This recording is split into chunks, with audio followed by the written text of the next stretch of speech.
అప్పుడు వాళ్ళ వైపు ఉన్నారు, వాళ్ళే కథ నడిపించారు, వాళ్ళే అధికారంలోకి వచ్చారు.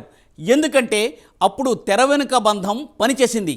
ఇప్పుడు ఆ బంధం రూటు మార్చింది, ప్రతిపక్షం వైపు వెళ్ళింది.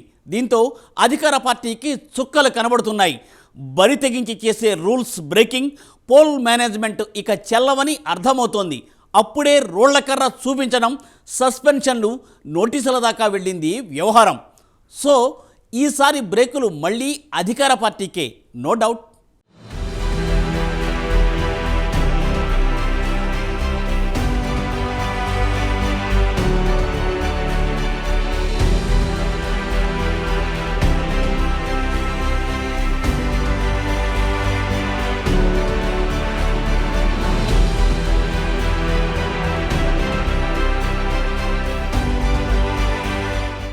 ఏపీలో ఎన్నికల వేళ రాష్ట్ర ప్రభుత్వానికి ఈసీ మరో షాక్ ఇచ్చింది. రాష్ట్రంలో ప్రభుత్వ అత్యవసర నిర్ణయాల విషయంలో కీలక నిర్ణయం తీసుకుంది. దీంతో ఇప్పటి వరకు రాష్ట్ర ప్రభుత్వం అనుసరిస్తున్న విధానానికి బ్రేక్ పడింది.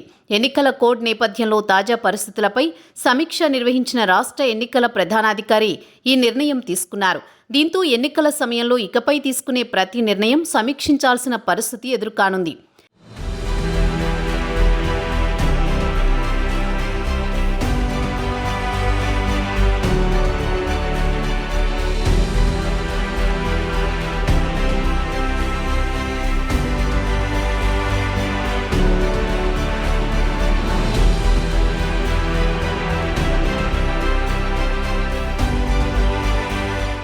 ఏపీలో అసెంబ్లీ, లోక్సభ ఎన్నికల స్కెడ్యూల్ విడుదల కావడంతో కోడ్ అమల్లోకి వచ్చేసింది. దీంతో ప్రభుత్వం తరపున తీసుకుంటున్న అత్యవసర నిర్ణయాల ప్రతిపాదనలు వివిధ శాఖల కార్యదర్శులు నేరుగా ఎన్నికల ప్రధానాధికారి లేదా ప్రధాన ఎన్నికల కమిషనర్కి పంపేస్తున్నారు. దీంతో వీటి సీరియస్నెస్ ఏంటన్నది వారికి అర్థం కాని పరిస్థితి. దీంతో కేంద్ర ఎన్నికల సంఘం నుంచి ఈ మేరకు రాష్ట్ర ఎన్నికల ప్రధానాధికారికి కీలక ఆదేశాలు అందాయి. వీటి ప్రకారం సీఈఓ కీలక నిర్ణయం తీసుకున్నారు. ఇకపై రాష్ట్రానికి సంబంధించి ప్రభుత్వం పంపే అత్యవసర ప్రతిపాదనలను నేరుగా స్వీకరించకుండా మధ్యలో వాటిని పరిశీలించేందుకు రాష్ట్ర ఎన్నికల ప్రధానాధికారి ఓ స్క్రీనింగ్ కమిటీని ఏర్పాటు చేశారు. రాష్ట్ర ప్రభుత్వ ప్రధాన కార్యదర్శి నేతృత్వంలో ఈ కమిటీ పనిచేయనుంది. ఈ కమిటీలో ఈ ప్రతిపాదనలు పంపే శాఖల కార్యదర్శులతో పాటు సాధారణ పరిపాలనా శాఖ కార్యదర్శి సభ్యులుగా ఉంటారు. వీరు ప్రభుత్వం నుంచి అందిన ప్రతిపాదనలని పరిశీలించి వాటి అత్యవసరాన్ని వివరిస్తూ సీఈఓకు పంపాల్సి ఉంటుంది. అప్పుడు సీఈఓ సీఈసీకి వాటిని పంపుతారు.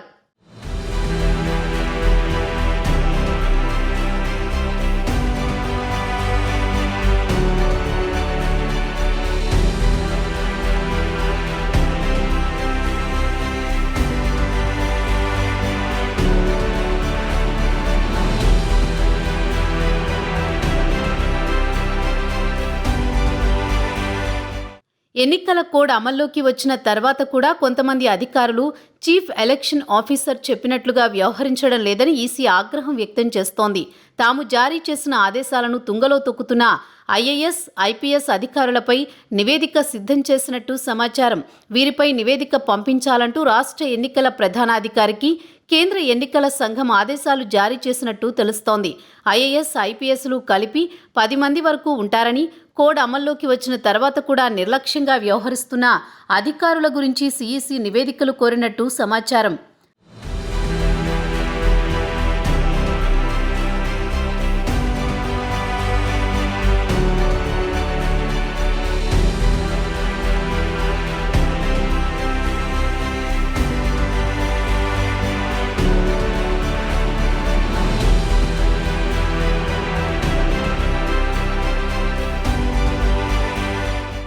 అధికార పార్టీతో అంటకాగుతున్న అధికారుల సమాచారాన్ని రాష్ట్ర ఎన్నికల కమిషన్ సేకరించింది. బ్యానర్లు తొలగించడం, ఫ్లెక్సీలు తీయించడంతో పాటు కోడ్ సక్రమంగా అమలయ్యేలా చూడాల్సిన బాధ్యత అధికారులపైనే ఉంది. అయితే కొందరు అధికారులు నిర్లక్ష్యంగా వ్యవహరిస్తుండటంతో ఎవరెవరు అలా వ్యవహరిస్తున్నారు, నిబంధనలను అమలు చేయని వారెవరు అనే కోణంలో పూర్తి వివరాలు సేకరిస్తున్నారు.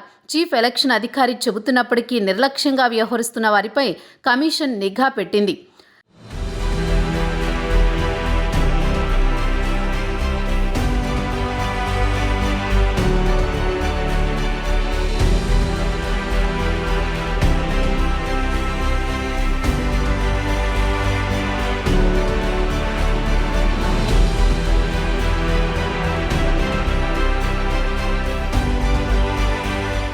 రాజధాని జిల్లాల పరిధిలోని కరకట్టపై ఉన్న పోస్టర్లను, ఫ్లెక్సీలను, స్తంభాలకు కట్టి ఉన్న రాజకీయ పార్టీల రంగులను తొలగించాలని జిల్లా కలెక్టర్ను సీఈఓ మీనా ఆదేశించారు.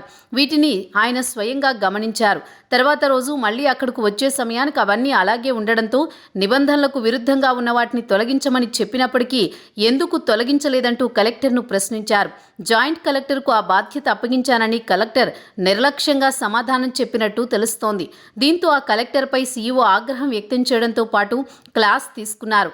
వెంటనే కరెంటు స్తంభాలకు వేరే రంగులు వేయించారు.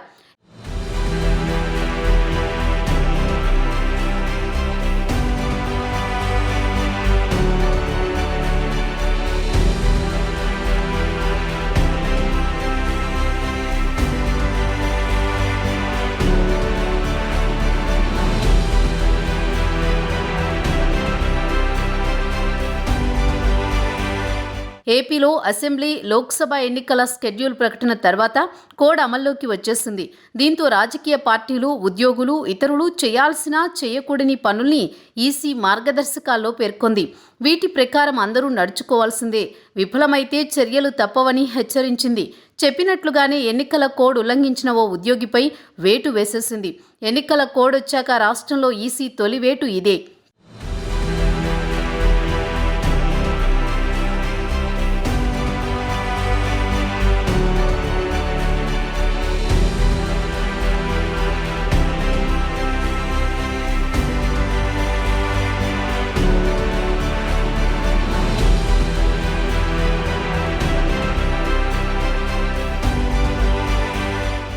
శ్రీకాకుళం జిల్లా కొత్తూరు మండలం దిమిలి గ్రామానికి చెందిన వీఆర్ఓ కె రమేష్పై ఈసీ సస్పెన్షన్ వేటు వేసింది.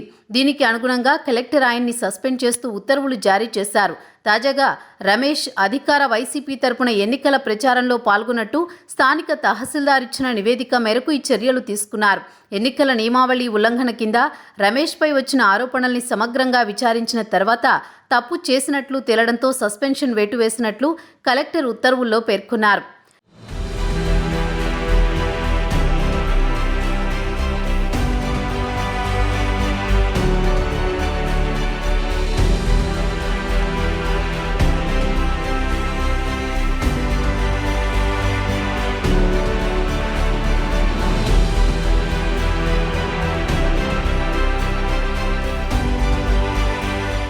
ఇప్పటికే ఎన్నికల స్కెడ్యూల్ విడుదల సందర్భంగా కోడ్ అమలును కఠినంగా పర్యవేక్షిస్తామని, తప్పు చేసినట్లు తేలితే ఎవరిపై అయినా చర్యలు తప్పవని ఈసీ హెచ్చరించింది. ముఖ్యంగా ఎన్నికల కోడ్ ఉల్లంఘనలపై నిఘాకు ప్రత్యేక బృందాలు కూడా ఏర్పాటు చేసినట్లు తెలిపింది. గత ఎన్నికలప్పుడు అధికార టీడీపీ కూడా ఈసీ ఇంతే కఠినంగా వ్యవహరించింది. ఎందుకంటే అప్పుడు బీజేపీతో టీడీపీకి పొత్తు లేదు. అటు వైసీపీతో బీజేపీ లోపాయికారి ఒప్పందం కారణంగా పవర్లో ఉన్నా టీడీపీ అధికారాన్ని ఉపయోగించుకోలేకపోయింది. ప్రస్తుతం బీజేపీ కూటమిలో ఉంది. అందుకే ఏపీలో ఎలక్షనీరింగ్ సజావుగా సాగేందుకు కేంద్రం నుంచి ఈసీకి ఫ్రీ హ్యాండ్ అందినట్టు ఇన్సైడ్ టాక్. అసలు వైసీపీ ఎన్నికల్లో అధికార దుర్వినియోగానికి పాల్పడకుండా ఉండేందుకే టీడీపీ, జనసేన బీజేపీతో పొత్తు పెట్టుకున్నాయని ప్రచారం జరుగుతోంది. ఈ క్రమంలో ఈసీ కూడా అధికార పార్టీ నిబంధనల్ని పాటించకపోతే కఠినంగా వ్యవహరిస్తోంది. దీన్ని బట్టి చూస్తే ఈసారి వైసీపీకి ఎలక్షనీరింగ్లో గట్టి ఎదురుదెబ్బే తగిలేలా ఉంది.